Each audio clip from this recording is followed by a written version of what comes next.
অঞ্চলের মানুষগুলো এখানে আসছেন, তাদের মতে তারা এই পানি প্রত্যেক বছরই দেখেন, এবং সেই দুপুর গত রাত থেকে যে পরিমাণ বৃষ্টি হচ্ছে, এই বৃষ্টির পানি বের না হতে পেরে কিন্তু এখানে রীতিমতো জলবদ্ধতা তৈরি হয়েছে। আপনি দেখেন এখানে জোয়ার এবং ভাটার একটা খেলা চলছে, এবং এই জোয়ার ভাটার খেলা মানুষের আনন্দে মেতে ওঠার কথা, কিন্তু রাজধানীবাসীর কাছে রীতিমতো এটা দুঃখের কারণ হয়ে দাঁড়িয়েছে।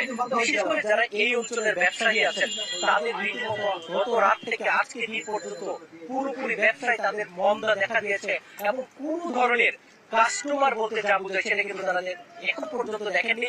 এবং ফুটপাত কেন্দ্রিক যে ব্যবসাগুলো রয়েছে, ইভেন আমরা দুতলা তিনতলা যে দোকানগুলো আছে সেগুলো দেখেছি সব এখানে সকাল থেকে তারা বন্ধ করে রেখেছেন। আপনি দেখতেই পাচ্ছেন রিক্সাওয়ালা বা গাড়ি যারা এখানে এই অঞ্চল দিয়ে আসেন, তাদেরকে রীতিমতো জোয়ারের সাথে খেলা করে বা কষ্ট করে তাদেরকে এই অঞ্চলটুকু পার হতে হচ্ছে। অর্থাৎ রাজধানী নিউ মার্কেট থেকে সায়েন্স ল্যাব মোড় পর্যন্ত রীতিমতো